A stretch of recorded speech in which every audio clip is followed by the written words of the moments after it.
Oi, gente linda. Esse é o canal Mania de Livro. Eu sou Sidney Grassman e hoje, 24 de março, é o dia de falarmos sobre a resenha do mês, O Apanhador no Campo de Centeio, de J.D. Salinger,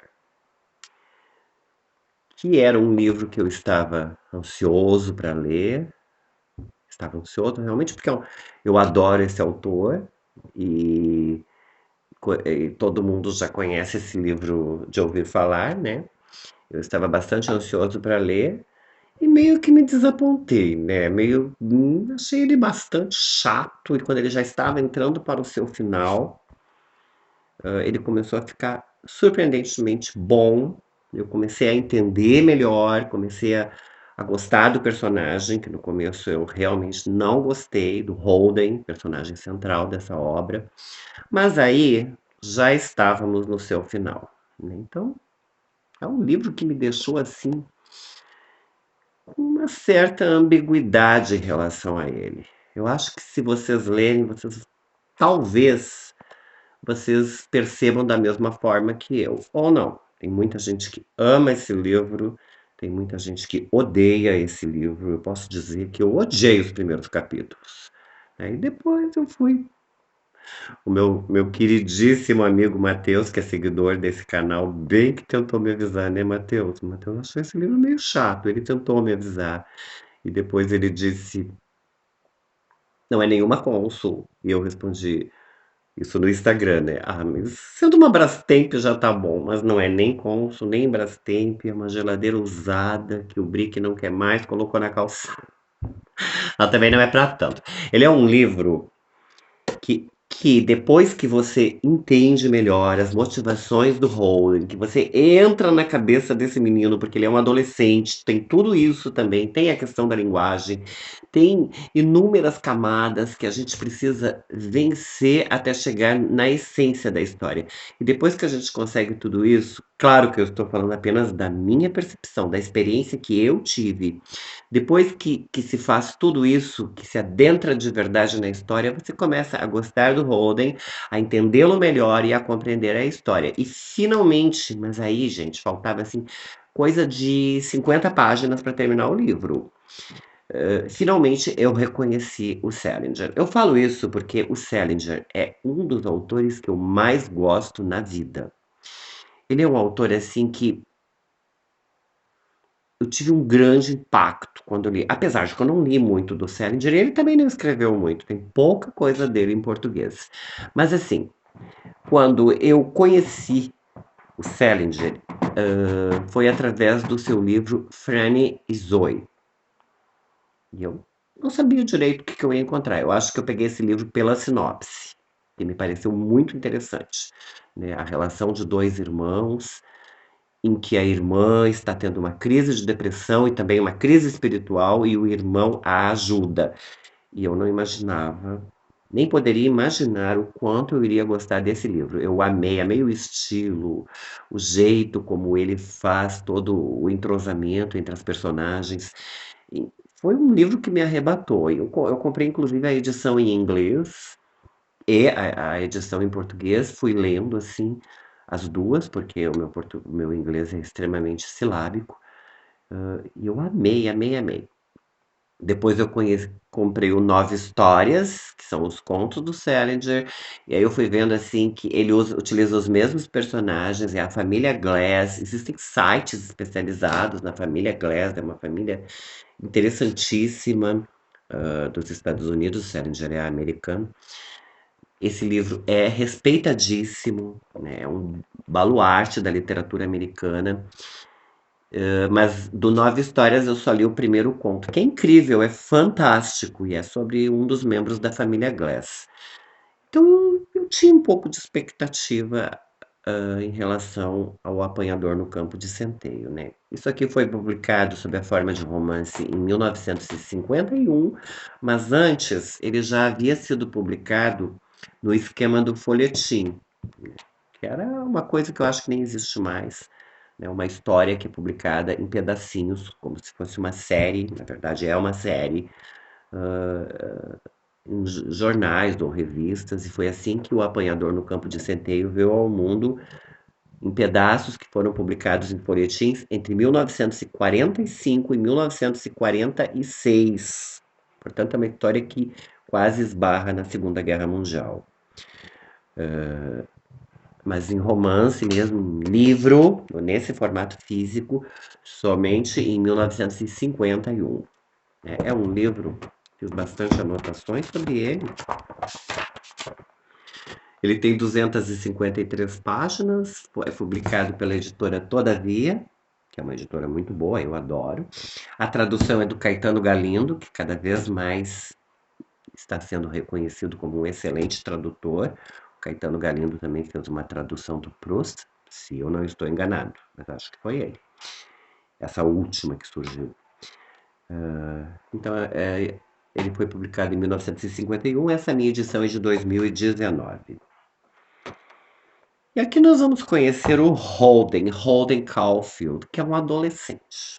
Ele é um adolescente tipicamente adolescente. Sabe aquela coisa do adolescente chato, rabugento, que está sempre reclamando de tudo e usa uma linguagem peculiar e tudo é chato, nada é bom, todos são ruins e as coisas são sempre ruins, ele é sempre a vítima? Pois é o Holden e são muitos outros, porque eu tenho uma teoria de que adolescente é adolescente. Se você for lá no Antigo Egito, lá na Grécia, lá na Idade Média, 2024, ou se você for na antiga Suméria, ou no Brasil de hoje, ou na Inglaterra de hoje, ou no Irã, no Iraque, na França, adolescente, adolescente, eu tenho quase certeza que se a gente pudesse ir até a pré-história, nós iríamos encontrar os adolescentes pré-históricos tão rabugentos quanto os adolescentes de 2024, porque, segundo a minha teoria, adolescente é adolescente. Então aqui nós temos um adolescente típico, e eu acho que é por isso que os jovens gostam tanto desse livro. Isso eu li em um site que é um livro que os jovens, os adolescentes gostam muito, e que bom, porque ele é um livro bom em termos assim de conteúdo, daquilo que ele apresenta, né? Eu apenas travei um pouco ali na leitura, no início da leitura. O Holden, ele está sendo expulso da sua escola. E aí nós vamos descobrir que ele está sendo expulso porque as suas notas estão muito baixas, que é algo que nos dias de hoje eu nem sei se poderia fazer, né? Era uma escola particular e foi nos Estados Unidos, então de repente pode, não estou informado.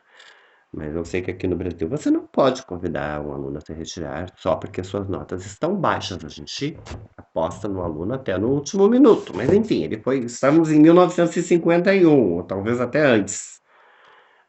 E o Holden foi expulso porque suas notas estão baixas. É uma escola particular, é uma escola cara. Seus pais tinham apostado tudo nessa escola porque o Holden já tem um histórico de expulsões. Então ele está literalmente cagado. Ele está com muito medo por causa dos pais. Ele não sabe como dar essa notícia aos pais. E ele vai compartilhando as suas experiências, as suas ideias com o leitor. E nisso o leitor vai recebendo uma bombástica carrada de linguajar peculiar dos adolescentes, com muitas gírias, palavrões e palavras e frases assim pobres em termos de linguagem. E isso foi o que me impactou e que me fez não reconhecer o Salinger. Porque eu pensei, meu Deus, o que é isso? Como é que esse livro ele tem todo o reconhecimento da crítica e olha só a pobreza dessas frases. E ele se repetia bastante, né? Chamava as pessoas de minha amiga fulana, nossa amiga Beltrana, e ele terminava suas frases com expressões como coisa e tal, ou então nem nada disso, ou ai, não é que ele fosse isso nem nada. E assim ele terminava inúmeras frases, e eu confesso que fiquei um pouco chocado, até que eu entendi que era justamente essa a intenção do Salinger. Ele não poderia fazer diferente, porque se ele fizesse diferente e escrevesse numa língua formal, dentro das regras da linguagem normativa, ele estaria descaracterizando o Holden, que era aquilo que ele queria apresentar ao público, um adolescente com a sua linguagem típica e com as suas angústias internas, todas também muito típicas, né? A gente percebe que o Holden é depressivo, que ele sofre de ansiedade, que ele está extremamente inseguro e que ele está prestes a ter um colapso.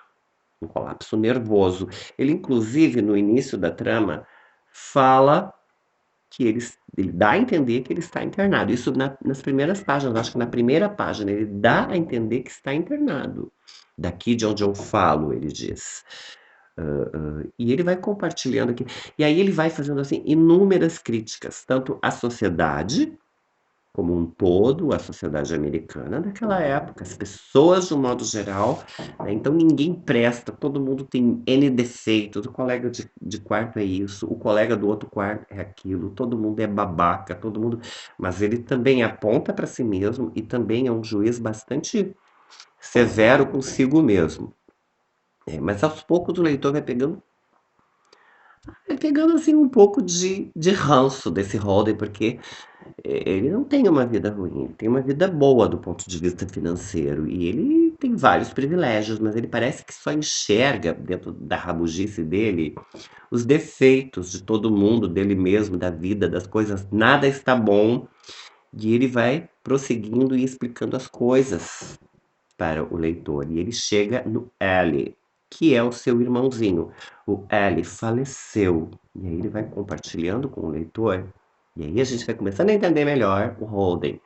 O quanto aquela morte foi triste e brutal e as sequelas que aquilo tudo foi deixando para ele. Ele reúne suas coisas, vai para um hotel de quinta categoria, ele tem um pouco de dinheiro, e aí cada vez mais o leitor vai percebendo que ele é um menino extremamente carente, de que ele está disposto a qualquer coisa para que as pessoas conversem com ele e lhe deem atenção.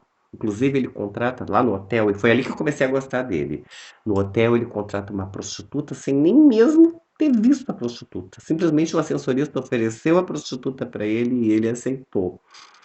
E depois ele não quis, mas teve que pagar e o assessorista foi lá e cobrou mais US$ 10. Foi uma parte assim que me deixou bem preso no que eu estava lendo e a partir dali eu comecei a gostar mais do Holden. E também de quando ele foi compartilhando a tristeza que ele tinha pela morte do irmão.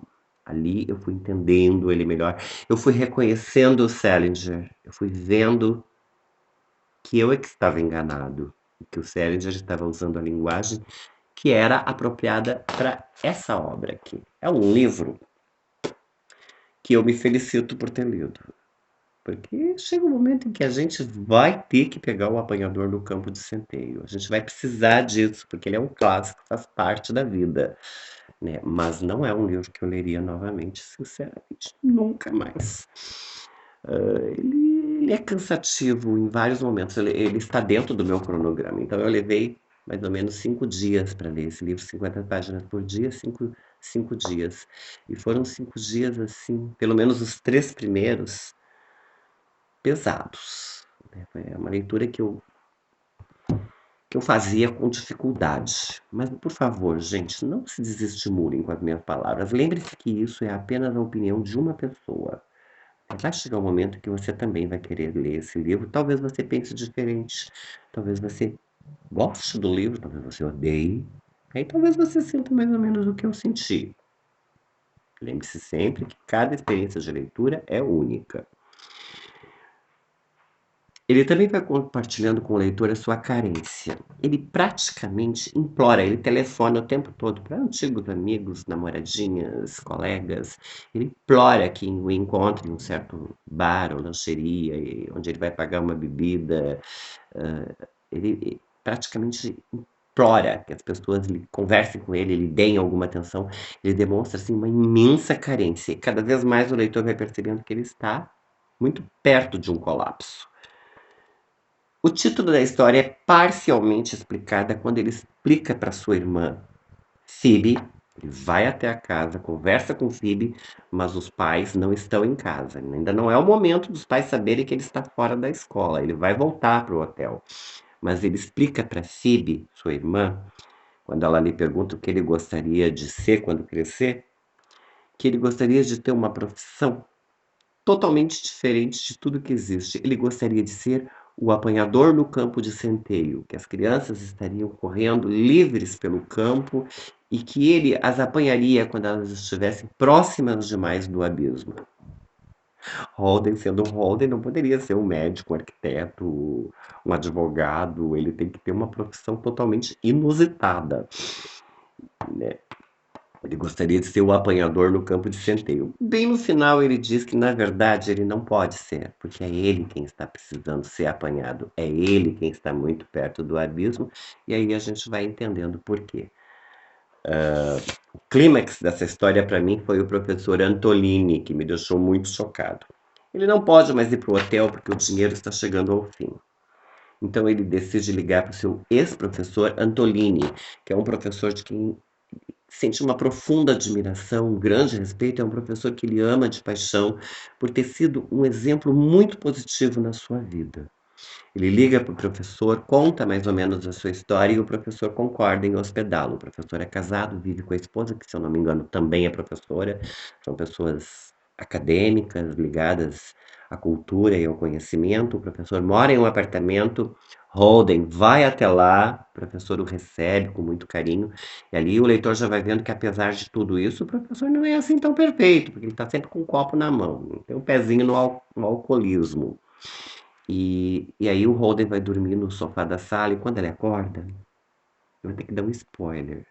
O professor está acariciando seus cabelos e o Holden fica muito repugnado com aquilo, né? O professor acaba representando mais uma decepção na sua vida. Será que o professor é pedófilo?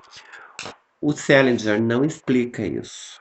Ele não, ele deixa que o leitor decida se o homem estava acariciando ele porque estava bêbado ou porque estava fazendo um carinho do seu aluno, ou porque tinha más intenções. Não se sabe. Eu, Sidney, acho que ele era pedófilo mesmo. Achei muito esquisito aquilo ali. A gente sai tocando as outras pessoas assim. Eu, pelo menos, não acho legal. Mas o Salinger deixa isso a critério de cada leitor. E aqui, e é assim que o livro mais ou menos termina, né? Termina mais ou menos como começou.